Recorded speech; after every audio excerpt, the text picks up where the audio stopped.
No drama no movie. जी हाँ नाजरीन, अगर रात पहली है, सुहाग रात है, आप डर रहे हैं, अपनी बीवी के पास जाने से डर रहे हैं, तो पता नहीं क्या हो जाएगा। मैं पास जाऊंगा, जाते ही फारिग हो जाऊंगा। अब मुझे कुछ चीज़ चाहिए, कुछ सहारा चाहिए। एक सेल टिप्स के नाजरीन ऐसी ही ज़बरदस्त किस्म की आज आपको टिप दूंगा। अगर आप इसको बना लेंगे मुफ्त के अंदर, आप अपनी बीवी के पास जाने से नहीं डरेंगे।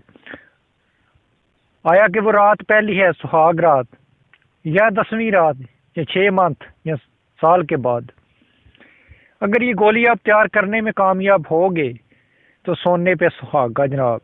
आइए मैं नुस्खा बताता हूँ शॉर्ट सा। इससे कबल यार आप नए हो इस चैनल को जल्दी से सब्सक्राइब करें, साथ में घंटी का जो बटन है उसको दबा दें। आपने दो चीज़ें लेनी है। एक लेनी है आपने सलम मिस्री, दूसरा आपने मूसली सफ़ेद लेनी है। 5-5 ग्राम लेनी है, थोड़ी थोड़ी, ठीक है, 50-60 रुपये में मिल जाएंगी। दोनों को लेके पीस लेना है।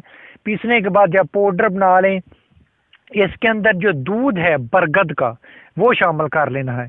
और आपने गोलियां बनानी है चने के बराबर, चने से छोटी बनानी है, बड़ी नहीं बनानी। और जब आपका दिल करे कि आज आपने जमा करना है बीवी के साथ, ठीक है, आपने 4 घंटे पहले एक गोली खा लेनी है। फिर खा के अल्लाह का नाम लेके लग जाएं, फिर लग पता जाएगा। और अगर कुछ दोस्त कहेंगे कि बरगद का जो बोर्ड का दूध है वो कैसे निकालें, अगर वो नहीं निकाल सकते तो फिर वो गुड़ के साथ गोलियां बना सकते हैं। लेकिन यार बरगद का जो दूध है अगर वो डाल लो, उसका जो फायदा है डबल होगा इंशाल्लाह। हाजिर होंगे मजीद वीडियो के लिए, और हमारे इस चैनल को सब्सक्राइब करना मत भूलें। अल्लाह हाफिज।